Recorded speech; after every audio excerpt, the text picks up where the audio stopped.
Hello. For those of you that are new to the school, my name's Ben Parnell. I'm the Executive Principal here at the United Learning Academy, the Federation of Glenmore and Winton Schools in Bournemouth. I'm guessing that by the very fact that you've accessed this, you'll realise that we're trying our first attempt at a virtual newsletter. One that allows me to be able to talk about the things that are happening that I think are really exciting about our schools. But in addition to that, gives you a little bit more of a flavour of the sorts of things that are happening in the two schools that we have here, Winton and Glenmore. The first thing I'd like to talk about is the amazing achievements of last year's Year 11 cohort, achieving the best examination results the school has ever achieved. And once again, we're ranked number 1 and 2 in the non-selective league tables here in Bournemouth, something that I'm immensely proud of. And I just want to say a massive well done to last year's Year 11 students, but also the staff that worked with those students, both teachers and support staff, and the support that we had from parents in making sure that things went in the right direction. 63 and 65%, 5A stars to C, including English and Maths, puts us in the high-performing category. There aren't any other non-selective schools in Bournemouth that are achieving these sorts of standards, and it does mean that we are the highest achieving non-selective schools in Bournemouth once again. So a massive well done to everybody that's been involved in that. Obviously we're a school that prides ourselves in high standards, and often that's confused with an obsession with high standards in GCSE results. I guess I am slightly obsessive with those performances of Year 11 students because they make a real difference to life chances of young people. However, schools are an awful lot more than that, and I'm hoping that by way of this virtual newsletter you'll get to see some of the very many facets of our school which I think really stand us out and fit in with our motto of high standards, high achievement, not least in the way in which we have competed really well in sport. We're currently town champions in senior boys football, which was brilliant, watching our boys beat Bournemouth Schoolboys 4-1. That was great, and more recently I had the pleasure of going to Weymouth to watch our Year 11 girls compete in what was the Bournemouth and Dorset netball finals. We'd already won the Bournemouth one against schools like Bournemouth School for Girls and Talbot Heath, and we went to Weymouth. I watched the girls play in Weymouth. We took 9 students and we ended up first place, which therefore takes us through to the finals now for the whole of the south of England, which take place in January, and I'm really looking forward to us going along to that. Sport is something which I think that we're very, very strong on. We're growing from the early years. Our Year 7s have just beaten Harewood College 54-0 at the rugby. And netball players have done a very good job at beating Arnwood School.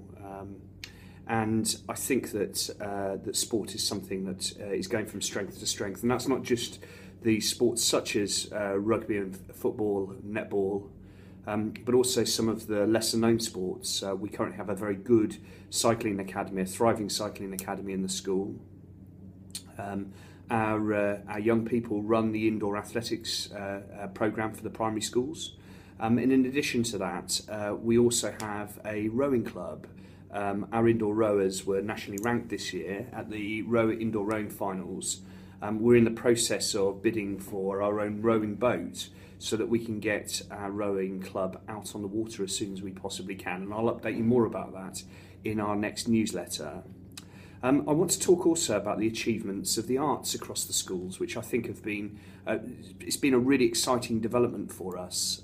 Our art and drama, music and our dance departments have created a theatre company in school called Stage Right, which was really focusing in on the performing aspects of arts. Last week we had a Performing Arts Week where we had activities happening every day, which ranged from taking our staff briefing, and that was interesting, watching some of my staff having to do different kinesthetic activities to get themselves warmed up, ready for learning, through to some buskers. We had up to 20 buskers performing each lunchtime during the course of the week. Some guitar players, some singers.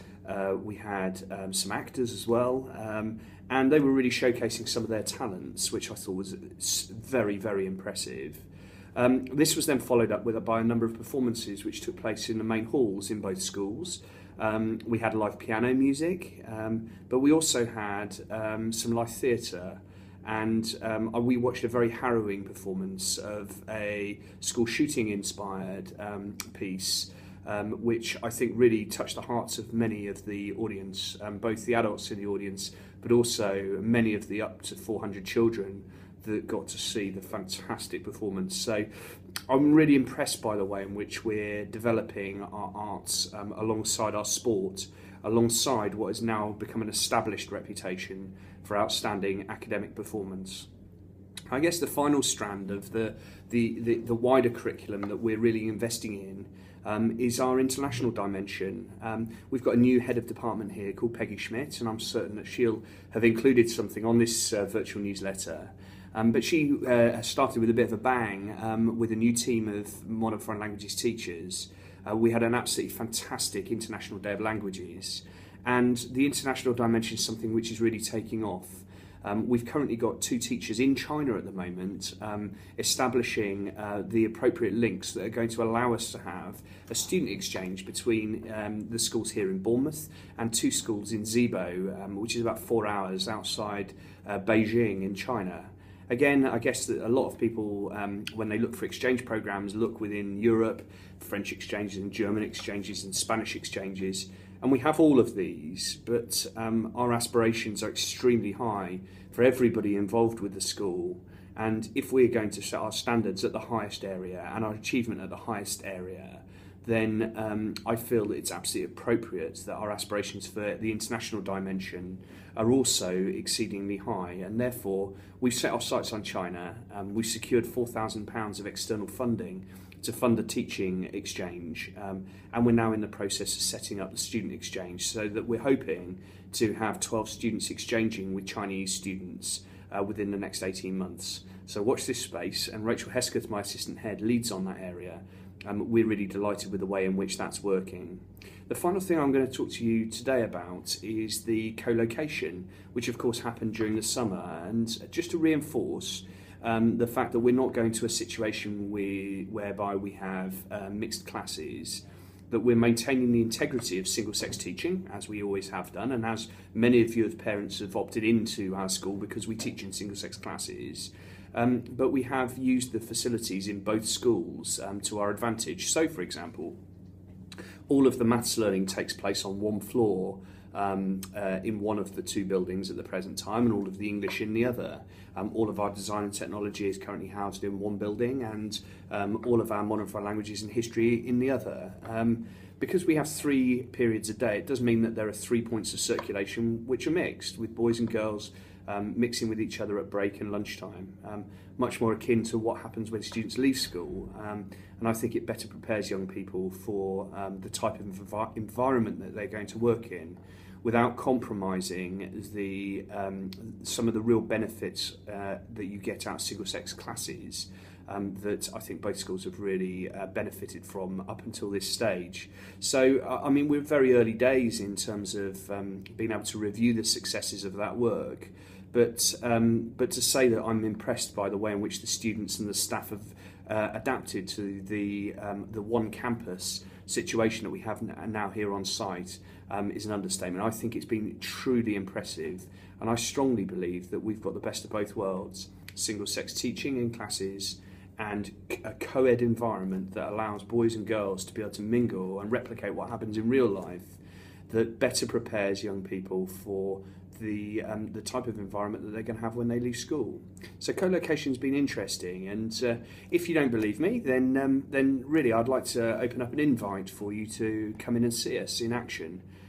If you'd like to book an appointment, you can do through the reception area for a tour. Or if you'd just like to turn up and catch us out, I'm quite happy for that to happen too, whereby you can come in and certainly within 15 minutes I will have you off and around the school, having a look at any aspect of our school that you would like to go and visit, because I'm so proud of the situation that we've got here. Good students, really good students, fantastic teachers, excellent leadership, that I would like to be able to show it off to you. So if you'd like to take up my challenge, to catch us out, to come in and see us at our worst, then please just turn up, and I'd really like to show you around what I believe to be two really, really good schools. Thank you ever so much for your support during the course of this half term. I'm hoping that this will become a bit of a regular feature. If you'd like to feed back at all on the way in which we're sharing information with you via this new technology, then please do. I've got to say it's excruciating watching yourself on your iPhone while you're recording a message that's going to go out to thousands of parents, but we've given it a go, and I'd really appreciate any feedback that you have about the way in which we're doing this. Thank you ever so much for your time.